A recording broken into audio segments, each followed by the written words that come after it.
Welcome to the Go Slow to Go Fast lifestyle podcast, where we explore what it truly means to live with intention, calm, and clarity in a fast-paced world.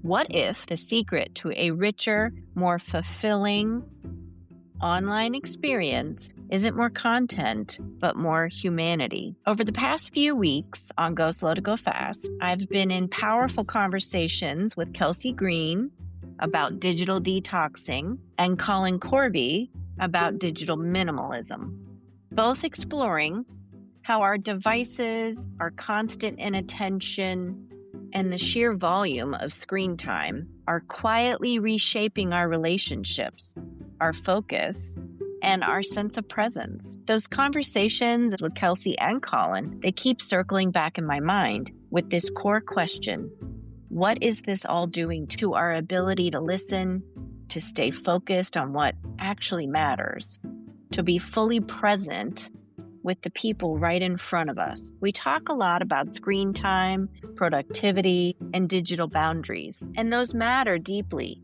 for our health and overall well-being. But those interviews really got to me. They got me thinking about something slightly different and maybe even more subtle.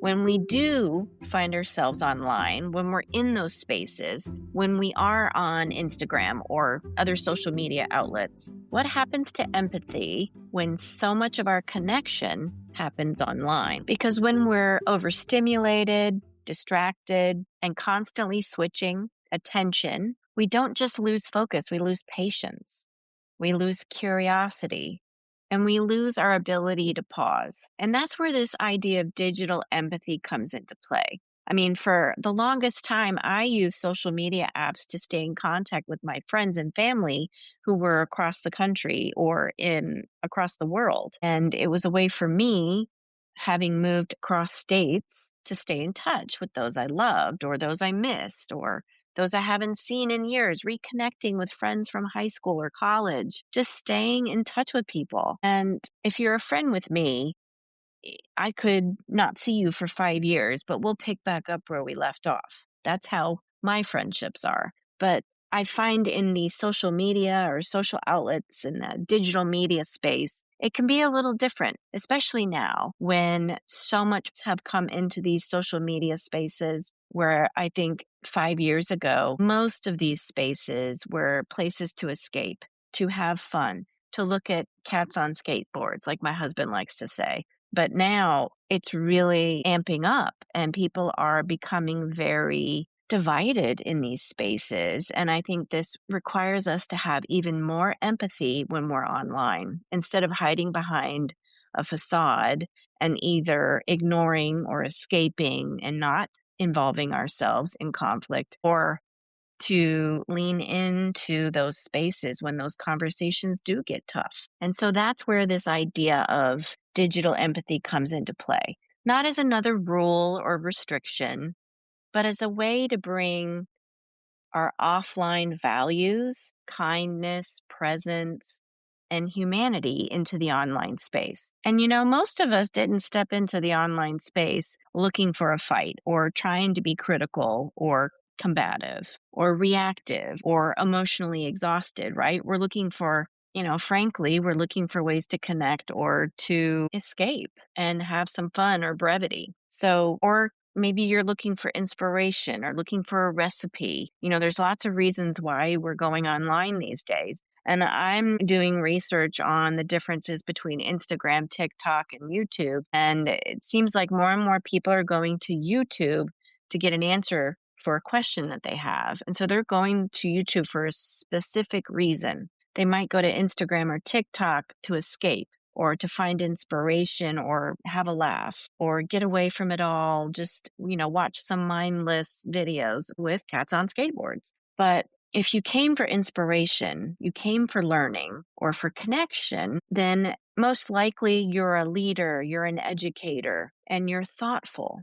And I hear the same thing over and over again. I feel drained after being online. I overthink what I post. I regret engaging, even when I meant it well. And you know what? That's not a personal failing. It's a signal, because our nervous systems are built for embodied connection. We need that tone, the facial expression, the pauses, the breath.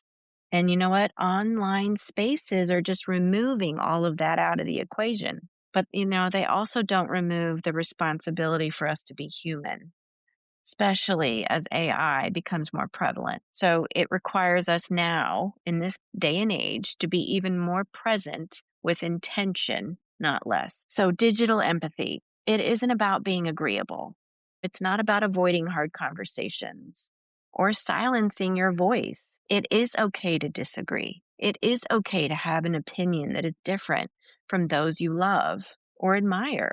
But it's also about bringing the same amount of awareness, restraint, and kindness in the online space that you would naturally offer in a face to face conversation. And that's the difference between reacting and relating. Digital empathy asks, would I say this if we were sitting at the same table? It also asks, am I listening to understand or responding to defend? So when you're asking yourself these questions, for example, is my goal connection, clarity, or control? If you ask yourself that question, that pause alone before you respond to something online, somebody's response or post, that pause alone will change the tone of everything that comes next.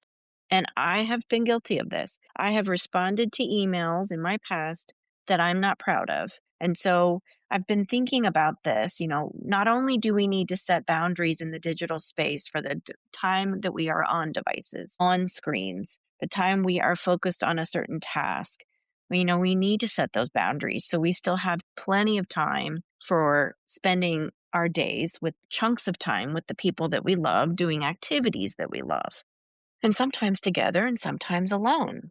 So we need to have those boundaries, but we also need to have that mental framework of asking ourselves to pause before we respond or react. So here's the uncomfortable truth. Online spaces reward speed, certainty, and outrage. Curiosity does not trend. Empathy doesn't go viral. So we're trained when we go into these online spaces, and it's subtle and it's constant, to react. Now, I love bomb when I go into online spaces. I make a point of going into the social media spaces where I post, and I find at least 5 people a day that I can respond to with hearts and encouragement and empathy. I really don't invite in conflict. I don't invite in a reactive conversation. But when I do come across something like that, I will respond with a thank you for asking, or thank you for taking the time to share that comment, or, whatever. I will speak to that person's comment in the same way I will. And I've trained myself to take a breath and put my phone down if I really don't have it in me at that time to engage. But if it's something coming to me personally, I need to respond the same way I would in person. And like I said, I haven't always done that in an email. I can probably count the number of times on one hand that I'm not proud of my responses in an email. So it has happened, but it hasn't happened that many times. But when it has, I have not been proud of it. So I have learned that I need to pause and remember to respond in the same way I would if I were in person. And young people need to hear that. And, 30s and 40s and 50 somethings need to hear that.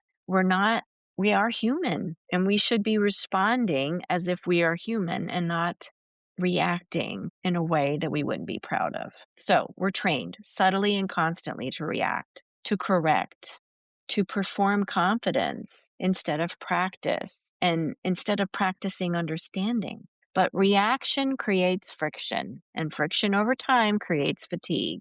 So digital empathy interrupts that cycle. So, practical shifts that you can make right now, bring that offline empathy into your conversations or your posts or your reactions into the online space. Let me offer a few small, powerful shifts that you can try immediately. Slow the response.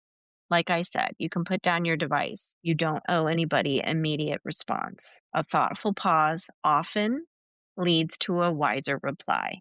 Or, you know what? None at all. Nobody can make you respond to them in person or online. You have choice in this. You always have a choice. Number 2, read for meaning, not threat.